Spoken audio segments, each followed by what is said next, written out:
দ্বিতীয় বিশ্বযুদ্ধের পরের সেই মার্কিন আজ্ঞাবহ ইউরোপ এখন জ্বলে উঠেছে আপন শক্তিতে। মার্কিন ইসরায়েল নীতির প্রতি অন্ধ সমর্থনের পথ থেকে ইউরোপের মানুষ বের হয়ে এসেছে। তার সবচেয়ে বড় প্রমাণ, ইসরায়েলের বিপক্ষে 1 মিলিয়নের অধিক ইউরোপীয় মানুষ টিপসই সমর্থন দিয়েছে। জাস্টিস ফর প্যালেস্টাইন ইসি এর উদ্যোগে ইইউ ইসরায়েল অ্যাসোসিয়েশন চুক্তি স্থগিতের দাবিতে এই লাখ লাখ মানুষের গণস্বাক্ষর চলমান রয়েছে। বিশ্লেষকরা বলছেন, ইউরোপে ইসরায়েল বিরোধী জনমত এখন আর রাস্তার প্রতিবাদে সীমাবদ্ধ নয়, নাগরিকরা আইনি পথে এগিয়ে গেছেন। জাস্টিস ফর প্যালেস্টাইন নামে ইউরোপীয় নাগরিক উদ্যোগ মাত্র 1 মাসের বেশি সময়ের মধ্যে 10 লক্ষেরও বেশি স্বাক্ষর সংগ্রহ করেছে।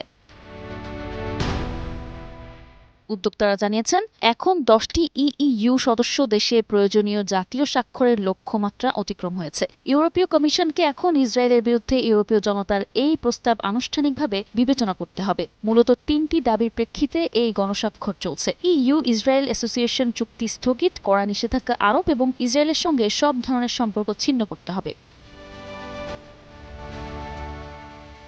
অ্যান্টি ইসরায়েল অবস্থানের নেতৃত্ব দিচ্ছেন মূলত স্পেনের প্রধানমন্ত্রী পেদ্রো সানচেজ।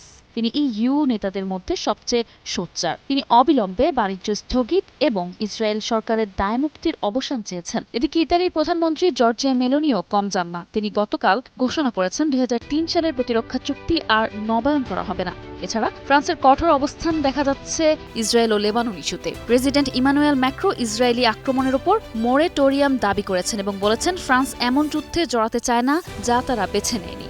এছাড়া হাঙ্গেরিতে ইসরায়েলের একান্ত বিশ্বস্ত অনুচর ভিক্টর আরবান গদি হারিয়েছেন। ফলে ইসরায়েলের পক্ষে ইইউ কমিশনে ভেটো দেওয়ার মতো কেউ অবশিষ্ট রইল না।